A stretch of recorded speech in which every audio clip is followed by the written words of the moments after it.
How's it going out there, YouTube? My name is Jesse, and I am the curator for the Golden Age, and this is... Lost Heroes of the Golden Age. Yes, this is Lost Finally, Heroes. we are doing Blue Fire. You didn't have to interrupt me. I disagree. We are doing the right one this time. We are doing Blue Fire. It's kind of ridiculous. I'm glad you finally found your list again. Yes, we're back on the list again. Okay, as I did say, the Blue Fire is kind of a ridiculous hero. One and done appearance. Let me go ahead and explain the powers real quick. He has this power of intangibility, where he can't touch things, and he can't be affected by the outside world while he's in the state. Now, the intangibility thing aside, there is absolutely no reason for the fire at all, except I guess they wanted to give him a distinction from anybody else who might be intangible in some way, because the blue fire doesn't do anything to him, it doesn't serve any purpose, and it doesn't affect the character in any great way. He's intangible. I mean, bullets can go right through him, he can walk through walls, so the purpose of the fire doesn't seem to make any sense, except for, I guess they want to contrast him to the villain that he's facing.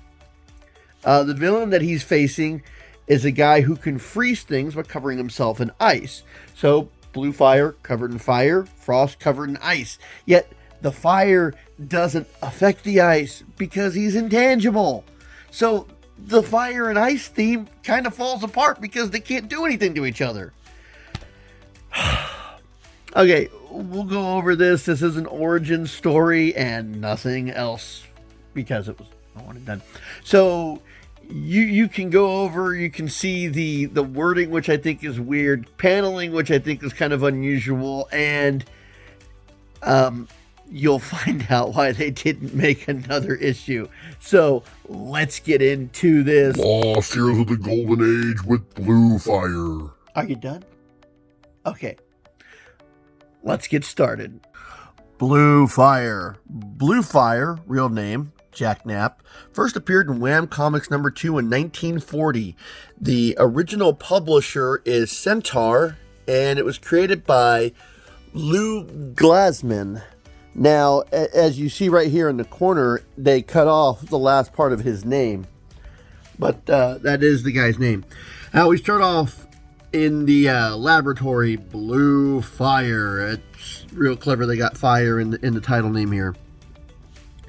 Okay, to read this off, it is Blue Fire is a real figure of mystery to the world, for people never find out who he really is. You know, because... wow. That's really weird spacing here. You know, because you share his secret. He is a young American who spends endless hours experimenting with his chemicals.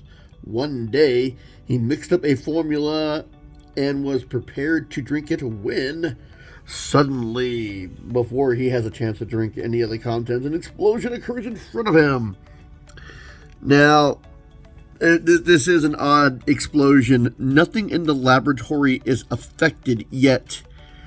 He spills the chemical on him, and I guess he becomes intangible. Let's see. What an explosion. Yet nothing in the lab is damaged, and I'm not hurt. Say, everything looks blue, and I'm on fire, but it doesn't burn my clothes. Aren't burning. Strange. He finds out that he's on fire and becomes remarkably okay with it. I'm on fire! Hey, my clothes aren't burning. So, he tries to pick up a vial off the ground and find out that he can't pick it up, and that the effect that this chemical has about a 2-hour time frame, because after a couple of hours, the flame fades and he's able to touch things again. Let's see, while Jack spends his hours with his experiments, the world moves on. But it has gone mad. The newspapers are full of news that is hardly fit to print. Whoever worded this thing did it really weird. Hardly fit to print. War is a main issue now, and It's spreading like a forest fire. Okay. And then over here, war, propaganda, assassination, sabotage. And we're going to hardly touch any of that. Okay. So the next day after school, now they said that he's young, but he's not a kid. So I'm guessing after college, but they are very non-specific about it. They just say after school. I got to mix up some small bombs and try this thing out. If it gives me an advantage over normal people, I'll use it to a good cause. Like I said, the wording is really weird. Now, he barely knows anything about it as he's already creating it into bombs, and he doesn't want to write the formula down because he's afraid that somebody else might use it for bad deeds. Let's see. Because it might get into the wrong hands. Yes, those were very non-specific, naming it without naming it enemies, the wrong hands. So we see him experimenting by trying to handcuff himself, and immediately he realizes that he will be bulletproof because he will become intangible. And then he decides to walk through a wall. Ahead of all the war news comes this headline: extra, extra, ship motors freeze at sea. So we cut to this place where these boats are freezing in the ocean waters, which something like that shouldn't be possible. I mean, not in the open waters, and even in the harshest climates, the ships would never freeze, especially if they were constantly manned. The chief engineer of the ill-fated ship tells his story to police. Well, I was down in the hot engine room, let's specify hot engine room, and suddenly I felt an ice-cold breeze. In less than a minute, all the machinery was covered with frost. It wasn't long before the pieces of the machinery were breaking off. As the captain says, the paneling is really weird here. The captain explains how the ship suddenly stops in the middle of the waters, and a mysterious frozen figure stands viewing over the work. And he looks like an icicle just standing there, but that will be our foe. Now, the Blue Flame reads the story and decides that he's going to investigate. With this past dad got me, I'll be able to get aboard without any trouble. No mention of who the dad is at all. So he goes over to the boat, and the guy decides, well, if you want to look around, you can go ahead and do that. I love the police procedures here. Anybody can just go and look around.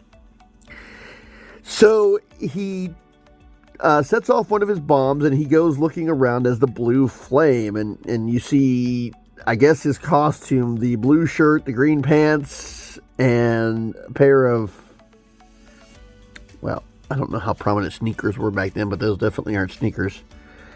Let's see. Half an hour later, Jack visits the 20th stateroom, or he begins the search. He visits the 20th stateroom. Stop putting in arrows. That's bad storytelling. Boy, I'm beginning to believe the captain when he said he couldn't find anything. Very, very clever orders concealed under a layer of veneer here, but with the Blue Flame, it'll be a cinch to get them out. Say they're in a foreign language. Okay. So as he's reading these papers, a man in what appears to be a purple suit walks in, and he sees the Blue Flame, and he just walks up to him like, you know, it's like nothing. Did you find what you were looking for, or am I disturbing you? Immediately, he takes a pill, and he becomes covered in ice, such as the Blue Flame is covered in flames. So you're the fellow that caused the boat to freeze. Yes, I'm the Frost. But why don't you freeze to death? Is it that flame that encircles you? Yes, you see, you can't harm me with ice. So the Frost pulls out a gun, and I'm very impressed at the fact that this gun is able to fire. I mean, he's freezing the boat mechanism, talking about how the blue flame should be freezing to death, and somehow the gun is operational. I'm very impressed by the mechanics of the gun. I mean, unless Frost can choose what he wishes to freeze, but with this being the only appearance, we don't get any real hard details of the power. But I do have to say I am impressed that the gun is able to fire. So the Frost tries to throw punches, and Blue Flame tries to grab him, and they cannot do anything to each other because he's intangible. Let's see. He talks about, he's like, he says that the Frost is not going to get away, and that he's stuck inside the doors. Let's see.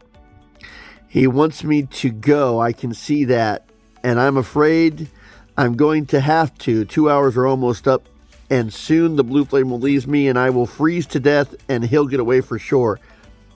So, the blue flame leaves